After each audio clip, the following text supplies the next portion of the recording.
Te whatala whātua mai bō mai le tātou te nurunga le tātou pokalame ne o le tolus furu minute so na whauponga o le nei fo i vā yaso ia ma loa fua ila ua maua le nei te angari ngorua le nofa maleanga le leo le atum whaintai te ina lo tau sui fua mono une iona manatu na so longa le leimea umai le sofa man malo Yesu Karisto le vā yaso tōna le whu ufotua i mai ngā luenga ma tutem whaiwala whini mo le vā yaso tape nanga mo le Christmas lo tu mauleanga le leo le atua fua le loa le tātou tinu tinam tamā mātua se pa ira foi te pronto telefon fana witi fatalo fatu tatu kilometer de tolus for minute son fa ponga more nei va yaso ata tele se ela mo ila ona mo whatever no fa tata no i de va yaso nei man tatu pokalame tal sanga malanga nga tumur fa alo a fa ele o mi mo so subscribe o mi follow subscribe e so like so share ne se fia tilo tatu tino ro mai bo mai so se tough for kilo pe tatu pokalame de e fia le nga tele e fa filo ia tu ila one more never no to fina to fa make stasio tamate pese mai fai fo dana pese ni sui ia nga te foilia ia ole uso ia Eric Tavita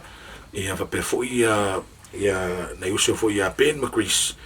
na uri ia kam morsiva United Usos United Uso ia ai fai fo kiro kama ko fai me lo fa kape mai mo ia tato grama torso minuti lunga o tato tu samo tano e nei fu vai ngole a fiafi ko lingi fu ripuki ko inga malo makua le la fa so mare se Eric Tavita male uso ia ta wala ta tona nanga ia al tato Greg Stato and Papa Shop fa ta se fu mare ta lini sa ye tato o siva ali United Uso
sunga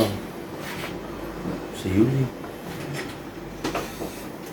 ne yasu ole amakanga ole ausibo ia wa sifu kasini ka usanga ka wo faide ausibo le United Uso amakama fa no wa family wa si yo o de ko sanga ia ero la fa kuma winga le loko siwa ale au pois si yo o mai ke ni o lai solo le uma me o isme fa de tu o ke mo yo o mai ke ni o fa ai nga voice kama ia alai Ai ali loko fiesiva mali fa au kalingi. Ole o siwa fa vai mai ese uma ia ese mu. E ke lea nga kakumai moi fo I kausanga o kuanga. E ke whaalonga ia o United uso so la whanga. Ia au United o ku whakasi le loko ma kawa whai ku whakasi le pisi ainga. Ia lea la o kau ave mai se o mai ni mai ka. Amakanga mai o le United uso. Amaka mai le kofiku members o le United uso. Pesi mu mela le nga ke le ngor mu mela laki ale mai sa o spa ia ko ma sebe. Ia fa vai mai sa o nga le si vai a fo. Au kau sanga de pe maka o fiku se van pe ko iwa ia member. Ini kai laki mako kan fa. De o mai kimi e o le mako mu mela le makifi makisiwa. Pe ngai fo ima ko malanga ma o ia kungumba. E o sa makikat ko makimalo mu mela le pe fa vai me o le kau sanga mo nga kau vai le United Champigneiro. Ele amakanga le loafesu loasu kasi so sempinki ia o ngai mar kauvanga le samui fly le nga kauvanga luku le William Mafo ia mak sempinki fo le limas fu kausanga kako makomalo fo ia makua fo le yongi ia makauva mo New Zealand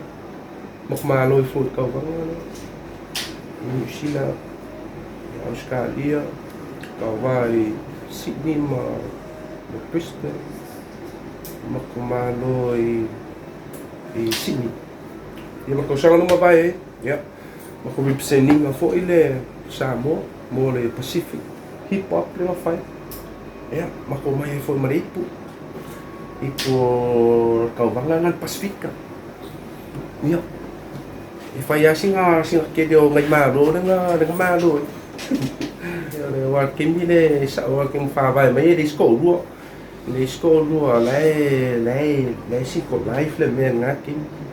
Ai o ke fai ko ka king ho pe le kwa kel le king. Pa kel le king e fai o la ka so se me ka ke la ai ke mi o ka vanga o isi fa o isi ka muli so le me ka ke ado. O ke lo ngai ele muka ile kau whainga riuna re uso. Mo ia o le si limas pasing o le usiwa wa whai ainga whi whangal. Le kau whainga ngani. Ai o le kau awhi pia le afo. Le ka lengi le mako kako ngunga afo. Longa se ia o mai le vai ma le manmakua. Le kakaunga koe whangaunga le kani ke le ngor ke mina nga o kau long fa mo le kani siwa ale ole ese singo afo o ma le ma isi ke le nga ese uma sipi ese uma ia ko ainga ka ma ko inga siwa I ko ole o siwa le una le uso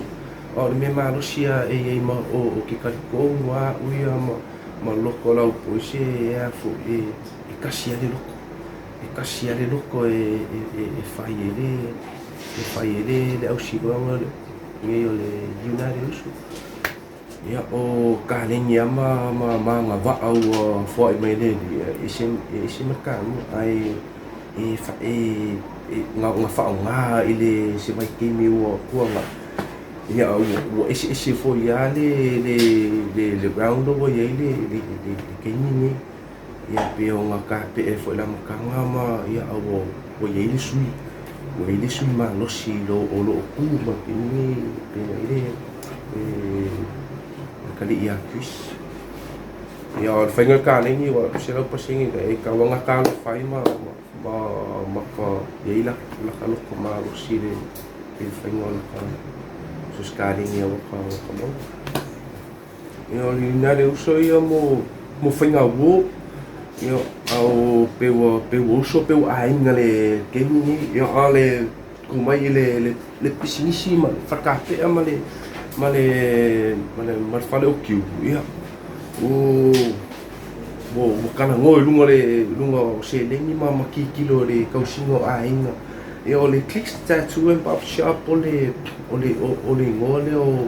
o kamala iki o le ngoa o le fai o la kama ia o mosifia ia o ke ngol kama o di ia so e o markeni o le kam fai o ku e ngai le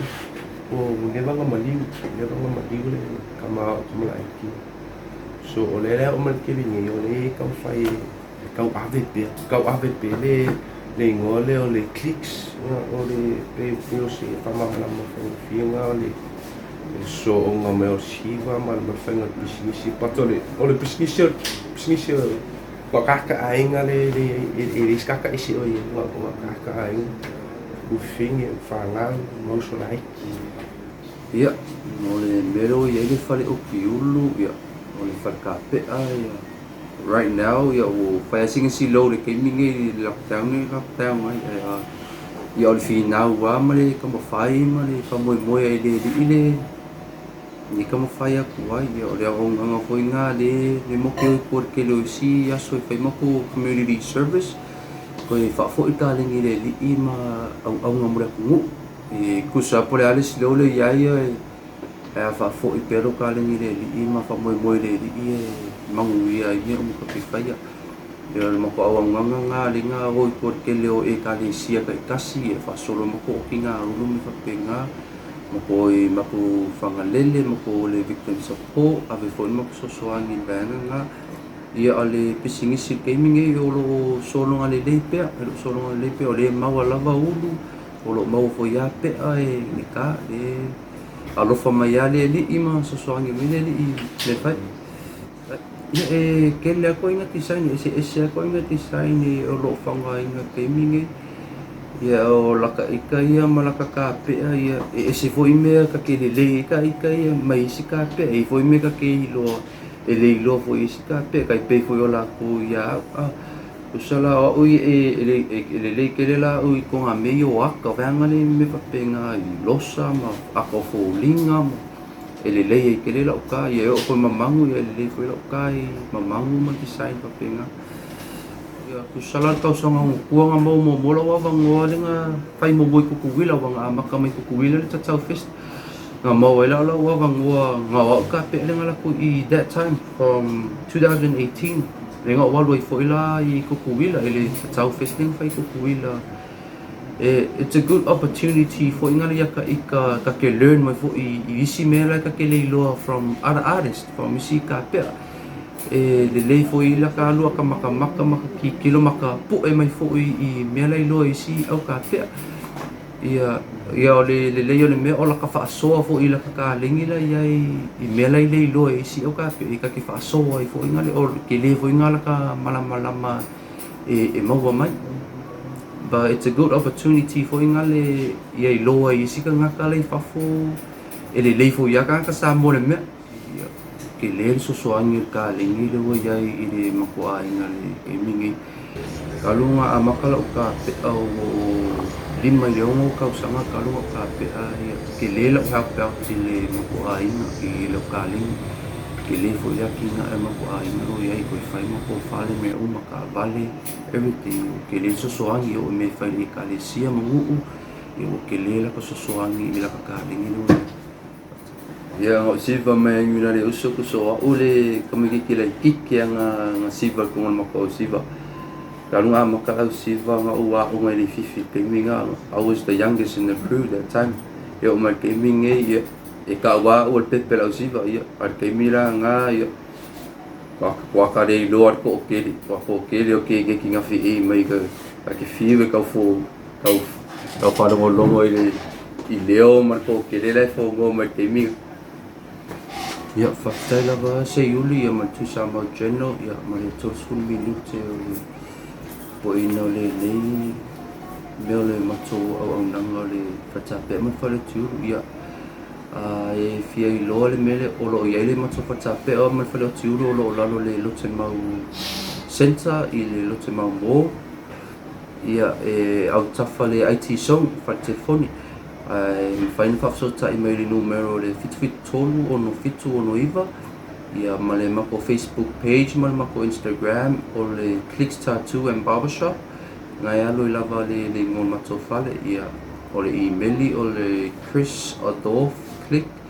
@gmail.com ia ma mako emaili nga pia whainga whafsota I mai ai pia manau mieni si sosoani ia ale au nanga ma le whaftai atu leo so ia se iuli ia ma le au nanga I whaftai lama Merry Christmas and Happy New Year. Yeah. Se me ngā manga ia mo morfa o ngā te tau o taimi. Sa mpini rona re uso telo tausanga.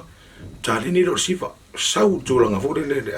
me kau leo ki uru. Kukwakur ka pea. Se mpingi. Whaatai tere le ava noa tātou Craig Statue Papa Shop. Aere maratu. Neu tāpera mai tu whinga tu whangameke. Moran whatatanoanga a o mai moa tātou turu.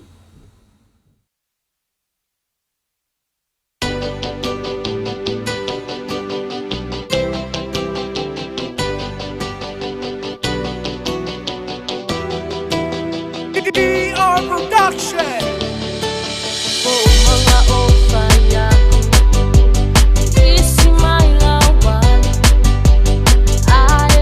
La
Patalo fatu pa ila sunga se yuli male tu sama channel.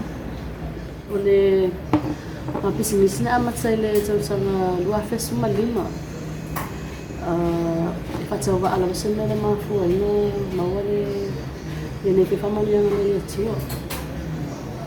Ia le alawa fai kwa ro manga ya. Ole tu sanga ni atole lima tu sanga taluna na amat ni business.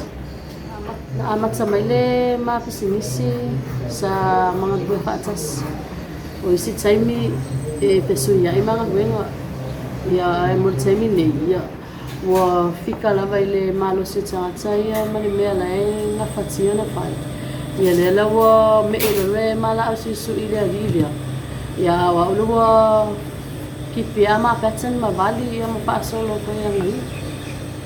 ya okay lo POLOKALAME umalawale tua ya dia no paso le mai dia ma fa ya dia awa ele so fa o se alu ile tawanga sa awalu ave ya tuanga ni to lua ya pizza yo le tama fa ya fa lo tele ya tama tinga lanya o le stala ma o tama fa ya o awai tawanga ya ai o tele fa ya me fa ni pesema ai pe ina na to e fa mai ya tale ni sa fa mai ya to tau ya linga kwa umanya ni stage ya o sa lo fai lo male pese mo wala le ina to sele na tata fifi ai fo ya ole pese le fai no inga ole o malo abano ole stage nga fa no longo mai se tase su tau vasa saya usuina le papalangi le pese le in case you didn't know. Ia o nga o ke le ilo le pes palangi le o ngala so pipi mai ile usuina se tasi fo tuanga ni na matso ye tawanga na o saulo la ile su e o pu ia lyrics o palong longo ilo na ia le usala nga mawa mai se ki fa ngani ya we kam pai pa sa mo ni se o ia mama wa ile ke se a toa le ia ole pese le o mana su ilo fatu ole longa version papalang olo pero sanga le mai ka ile le suo sa o ke fie kana longo ai mai ole story for ile sa i kong le pese skinge le olo fie kana longo ai ku sala fa ka un ile kula le ku pa ma lo sima le ma ko ku fo i sanga ko mo fa la ile fa sa mo ma ia mala mai se ka ngaka ia ma ku ia isa upu ai masama o mai foi singa pese yo o te loa le nei taimi o lo o ngolwo whakasi il pasu isu ima le musika yo lo o te mawhai lau lalo i le musika nei taimi ai se i panga sono ia o ngole vai kau pisiange o mako ia mo pasu isu i te leo o occasion aka kai fai ole Christmas ai mole alu luma o ke loe ke le lava se fa mo lo ia tia o ina e fa wa wina ia e foi ia ni si pese o mana tu sima a lo patatali lava mo temi tafia na ina sa ai ole sunga ia Dr. Romle o so so ni temi le tu patisi no pese ma fa ia anti-bis ole max nisi le pasu isu pata va yo le mafuanga na mawai ele se ma oi lo su ese foi ia mata puna ma ongai mo ia va le tsalpia ngai melo fai o le time kusole ole time na fanga nga ya Frankie le nga mata ina tmo fa se o lo su ia skirt o skirt nga mata ia ai ke ila ilo ko kulunga le bainga le marketing online ia so tela ni tanga tanga o mai ma su ema pesili ia na amata lo la ia le na mata pai ina ia su ema ia ni si data na pai ia si ofu ia o se o lo la valena su malo sima ile tamo pai le sa ia pe va fenga o ki ofu pe fa pena sa mata mai lai au ia o meu pe pa apile nga mata na o tia i mpa tsa ngo ia le lawa fai ale Sawa ai fala lo kama melo me. Ia fatsai lava mala noa. O le ma fala si su ia lo I nei le termine I le market le I vai tele. O le fale lo luas fu male ono. Ia ai it's ma wala ba ulunga le Facebook I lo ingoa le ato fa meke lo alway. Ia e fale ka ko page ngal fala si su I. O lo alui ato fa ngahani fashion. O inga e whainga tu mai sau oka pe whaatatala noa ina I fōi nisi a whasile pe malamana mai. Ia ai a vea ilni a noa e moli tele atu aile a ngangal whaafitai. Ia uo mapa anga umalava o le nei whalisi sui. Ai mese o le musika. Whaafitai tele lava ia mania tele le kirisimasi ma le tausanga fōu.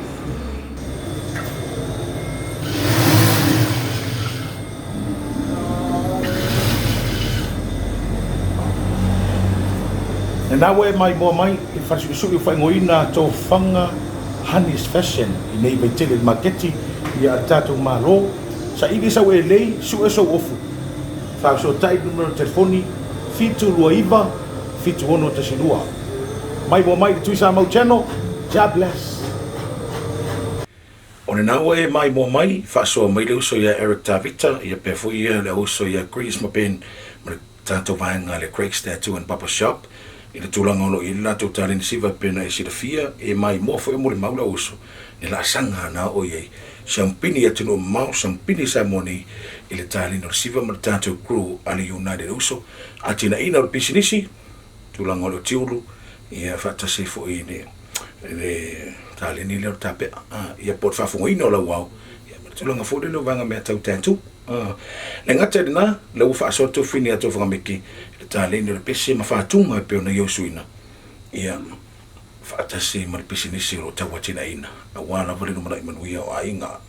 ma le tua tuli tau mai tātu pakarame tolu sunu minuti le vai asa fau ai fia le anganga mo mori le anganga o le whaataitele ia I le tātu longa o tū por sponsor tātu pakarame ia le tamai ali o le wura taina mula uru muri pola e ke roma pefotina ia polo vitele sile ke roma ma le tātu H&D Scaffold Pty Limited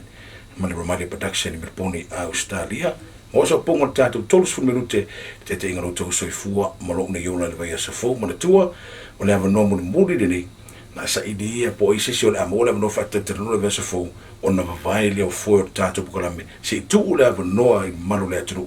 Se yo ta whao mainga o levan tātou ngā patia mai. Pui nga o wha mai ni o COVID fumla iwa mai. Lava le matanga o tausanga. Ia o mai temri ni nono winga. Mai arve asa fau o na vavai leo foi o tātou pukalame. Se toi tuli matai. Ia tausanga fau pe ono wha awau. E fua I ava noa. Ia o sui whaipule. Walele maua lava se ava noa sui whaipule. Wha tatara noa I POLOKALAME. Manuia la wha se saunga sa moa.